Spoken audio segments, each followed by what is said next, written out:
Hello, Steve here. Welcome to Real Health. Who'd have thought health is about what we're eating? Join me on my quest to disseminate my go-to health regimen, the Health 44, my clumsy branding of eliminating 4 classes of food, introducing 4 classes of micronutrients. Bingo, bongo, health sorted. So thank you for your interest. Let's do this. Welcome again. Episode 330 plus, whatever it is you've clicked on today. Well, firstly, who'd have thought that health is about what we're eating? You've clicked on today. Obesity. The cause of obesity. I think that's the title. That'll be around about the title. So, I've done many an episode on obesity, each one different in its own right, different energy level, not a different conviction, because I was a sufferer for most of my life. And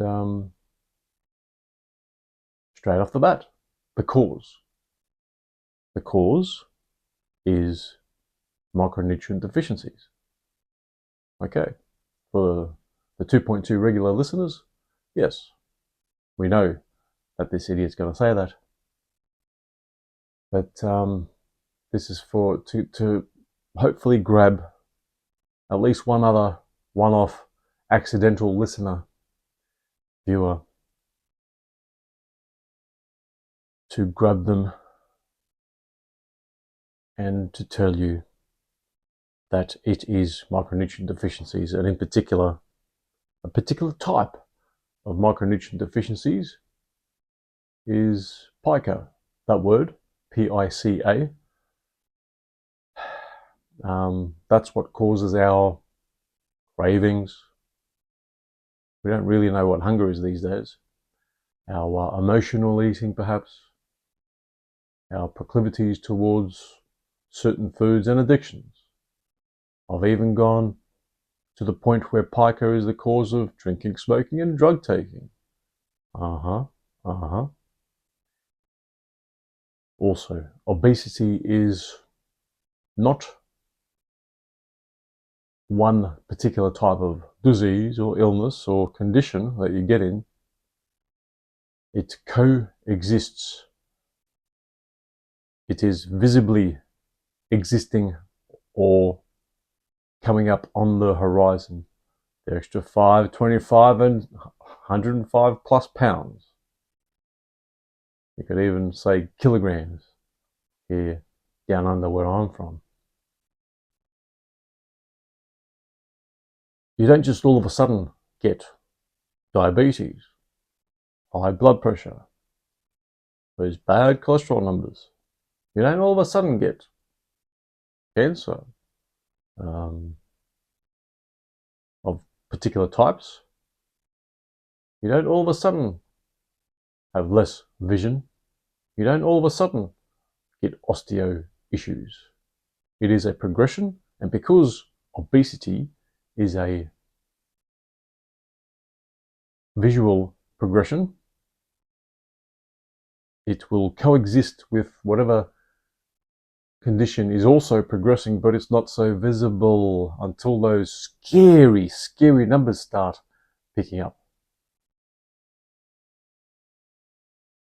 Even things like skin conditions, wrinkles, grey hair is all micronutrient deficiencies. No, it's part of aging. Well, let me tell you, premature aging is all about micronutrient deficiency. And as we are aging, we absorb less micronutrients, and bingo bongo, a few short years we age faster and faster and get sarcopenia and osteoporosis. All those aging diseases, they are happening much premature. Even grey hair, children can be born with grey hair. So obesity is micronutrient deficiencies. In particular, I've said this quite a number of times in several episodes in the last 300 plus. chromium, vanadium are the primary tells, markers of micronutrient deficiency, which is always seen in an obese person pathologized or autopsies done, examined for deficiencies, that those deficiencies are primary. You will find that on that sort of investigation, usually if you are absent, or more accurately, very deficient in chromium, vanadium, I've said zinc in the past too, but there's a whole heap of others. But that's why you're obese, getting cravings, obesity. It's not exercise, calories in, calories out. Excuse me. It is short term what we're fixated on. We're fixated on this. Let's work out, eat less, move more, eat less, you'll be fine. There's quite a number of people that work out quite a bit, eat less, some get better results than others. But as we know, 98%, is it? 98% of weight loss pursuits fail in a 5-year period. I haven't even reached 5 years. 5 years is a long time. I wonder why they use this magic number of 5 years. Why can't we use 3 or 10 years? Anyway. But I'm sorted. I'm convinced that I'm sorted because I would have found out in 3 weeks, 3 months that I've got a craving. I want to eat this bad food, that bad food, and more of it. Our physiology, our bodies aren't smart enough to direct us in where we are deficient. Even if it directs us to knowing that these carrots and this kale has particular micronutrients or minerals, most accurate, in them, the dependability in each carrot you pick can be different, even from the same farm and the same bag that those carrots are in. One carrot in the same bag might have 11 minerals, the next might have 21 minerals in it, of differing amounts. The 11 mineral carrot might have more selenium than the 21 mineral carrot. You see the complexity and the undependable nature of how we have food occurring in nature. And in the past, we would have had varying amounts of micronutrient absorption. In the distant past, we probably had even better absorption, where there wasn't much grains around, and wheat especially, the high gluten content of the wheat. I believe it's something like 45,000 parts per million. So I've been in that rut for most of my life. Work out, eat less, reduced weight. I felt great for about 2.2 seconds, and then I've even taken up triathlon just to keep the weight off for at least 1.5 decades. Even in those 1.5 decades that I did triathlon, I still yo-yoed, not big time, but a few blips in there. Some may consider 80 to 100 kilograms as a big yo-yo, but for me that wasn't much of a yo-yo, and that's how much I varied in my triathlon days. And I would finish a triathlon and I would just look out for the hamburgers and the pizza and the ice cream. A sad state. What a sorry state I was. Not knowingly. And you are unknowing as well. And mothers are unknowing in not getting enough micronutrients during gestation. And more kids are getting micronutrient deficiencies upon birth, which is code for not for infertility, birth defects. More kids with younger women are getting conditions like, or Down syndrome, for example. There's a lot more obese kids in kindergarten, K till 12. Oh, but that's their lifestyle. That's their um, parents' responsibility in a way, yes. But the parents are still unknowing. They still think, get the kid out there to exercise. They'll be exercising anyway. I was an exercisey kid. I was very exercisey, and I was still an obese child. My parents couldn't stop me from eating crisps and cake and cookies, you name it. The mega orders of Maccas was horrendous when I was a youngster. I even set a record that I don't know. I ate 16 burgers, 16 cheeseburgers in one sitting, and I believe that's a record of some sort, but nah, there'll be people that smash that too. So even if you're struggling and you're not obese, oh, I'm okay.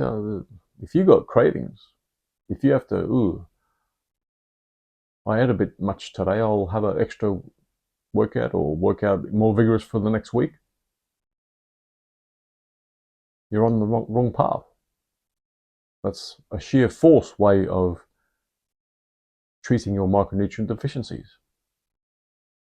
If you are deficient in chromium, vanadium, and therefore you are obese, don't just go seeking out chromium, vanadium, because you'll still be obese. You might come off 5% in weight, but it's not going to stay there because you'll still have that pica, those cravings, those comfort eating, if it's a thing, episodes. Oh, how about those cheat days? I've been so good for 6 days, I'm allowed a cheat day. I'm allowed a cheat meal? No. You may as well just eat a box of Tim Tams, a box of crackers, a box of crisps, or cake. Oh, but how about I'm going over for a barbecue, and you need to eat barbecue, and you need to eat that burger. I'm eating out, and that's it. It's the end of baking bread. It's the end of breaking bread as well, the way we know of getting together and eating. And let's face it, getting together and eating is code for I'm famished. I didn't have lunch, so I can take advantage of this gathering tonight. Those sort of cognitions. If you have those sort of cognitions, better have crisps and nuts and candy for the big game, some cheese, some dip, some whatever people get together in a gathering. If you're making sure that you have plenty of alcohol on board, soft drink, and all that junk food, which is very yummy, which will make the game very pleasant indeed, merry. You got Piker, Jack, and Jill. Couldn't go up the hill, so they bloody died of thirst. I just come up with that. That's genius. Hey. So, and as I've already added a few little nuances in this whole obesity thing that I haven't included in past obesity-centric episodes. And another and most important discovery I was aware of, wasn't sure of, but I'm becoming more sure and more aware of this particular added nuance in obesity. It might be. I'll have to include might here. Is it 90% sure? Don't know. I'm not sure if I'm part of this. But if you are supplementing well, getting off all the foods that we must not eat because it'll hamper our micronutrient absorption. If you're still struggling, let's face it, because you probably never really succeeded in your weight loss, because there may be, should I be 90% or 80% sure on this? But it's an ongoing hypothesis, not a theory, that there's this whole thing about fat cells. I don't subscribe to that. I can't subscribe to it because our physiology can change given our nutrient deficiencies and the like. But it might be a congenital issue, and there it is. There's a new nuance in obesity, which is the particular indicator of obesity as a congenital or a birth defect, is that if you're obese from day dot, that's from overfeeding on bottled formula, on baby formula, and those hyper palatable jars and tubes these days of baby food. The kid is also micronutrient deficient. Just because kids are kids and they can't have supplements, well, I actually endorse they should, because kids are human. Yeah. And our food supply chain is stuffed. Yeah. All those gummies and all that sort of thing must be more comprehensive. Maybe that's why my 11-month-old Tatiana is doing so great. Yeah. So, if you're struggling on the Health 44, and it is possible, it might be congenital, and in that case, you are still benefiting. A congenital type of micronutrient deficiency, particularly minerals, maybe it's chromium, vanadium in the gestation period, but your health will be benefiting otherwise. You will be slowing down your weight gain to double, and before it doubles, you'll probably die of a heart attack. You will improve your other conditions which aren't congenital or birth defects, and it will slow your weight gain. And there's this thing out there, another little nuance. We believe it's a evolutionary thing where we lose weight and then we eat normally after we lose weight, and we put it all back plus some.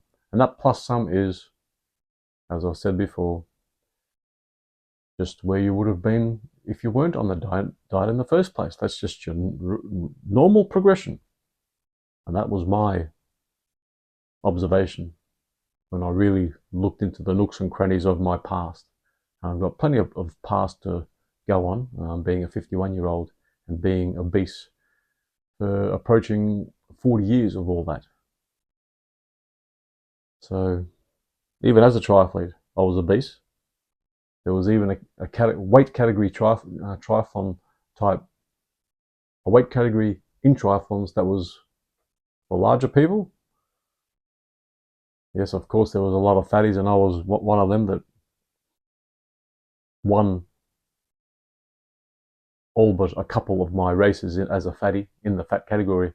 It was a 90 plus and 100 plus kilogram category, the double Zs and the triple Zs. And there's the biggest triathlon in the country, I still believe, Noosa Triathlon. I could say that I've been a triathlon winner. I've been a Noosa Triathlon winner in my category. Oh, wow. in the fat category. Yeah, yeah. So that is where it's at. With that extra little nuance, um, is that a way for me to put in caveats in the whole Health 44 is not working? Oh, there is very few that will have that particular condition of a congenital obesity. It's not a gene, that obesity condition, or the condition is set up in your physiology to be obese. Oh, insulin resistance. Oh, that's the other thing. We blame our obesity on seed oils. Well, how about the obesity epidemic that started in the 70s and 80s? We weren't even aware of seed oils. We didn't blame obesity on seed oils. We blamed it on not enough exercise. It does not matter. Even if we start mandating, no matter mandating no, I don't know, bakery or sugary food, taxing bad foods, no matter how many gyms get put up on every street corner, no matter how many gyms get put up in people's garages, no matter how much we mandate exercise at school and marketing it as fun, it's physical education lesson. No matter what we do, no matter how much Ozempic becomes, imagine if Ozempic became a mandatory thing if your BMI hit 30, say. In my case, I was approaching 50. Yeah. No matter what we do, if we don't understand, subscribe to, or address the micronutrient deficiencies that we are suffering as an obese person, you won't ever be resolved. You could be resolved for 2.2 seconds, feeling okay. But the cravings are just going to hit. Let's say 90+% of people can't handle the cravings, and the 10% that do just do it by sheer willpower and force to keep the weight off, to then keep the diseases away. It's not going to keep the diseases away. The less you eat, the less micronutrients you're going to take on board as well. And if you're supplementing and eating the foods that we must eliminate, not even should, we must, then it's just not going to work. No. And as it always goes, in each of my episodes, I need to include what the Health 44 is, because let's face it, this is a crappy production, unprepared, just this idiot riffing on the internet. So the Health 44, what I advocate for, what we should be doing is this, the first for the 44. We need to eliminate 95%, perhaps. Sometimes I say 90+%, but let's go for 95% today. Eliminate 90% of the supermarket, which is your glutens, your oils, your sugars, your nitrates, nitrites. It's going to be hard for maybe a week. Then you bring in the 4 micronutrients, which make up the 90 declared essential micronutrients, the 60 minerals, 16 vitamins, 12 amino acids, 2 essential fatty acids. In a few short months, you won't know yourself. But that was my case. There was a few others' case that have partaken in what I suggest, prescribe. That's the Health 44.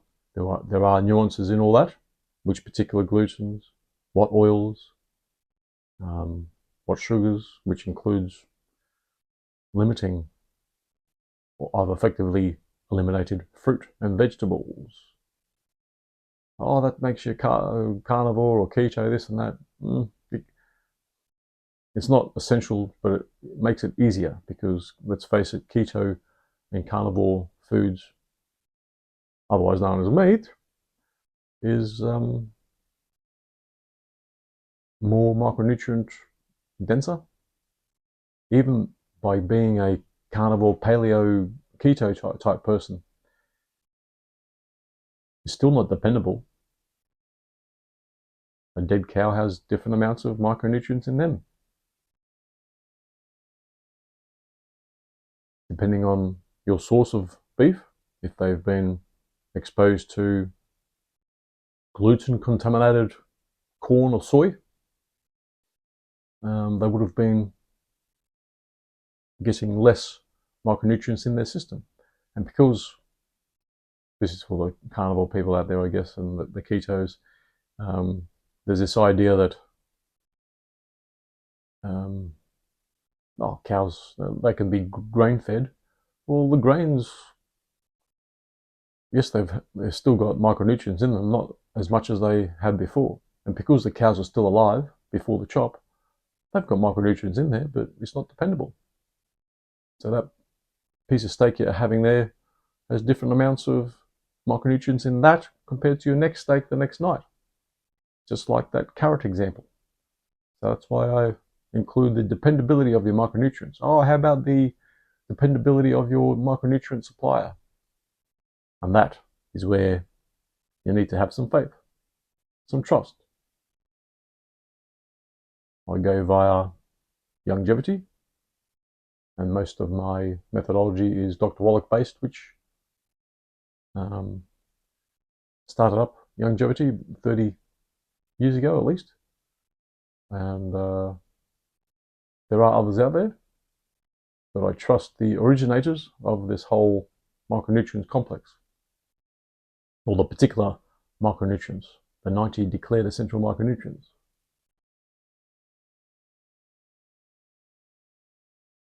So I won't go too far.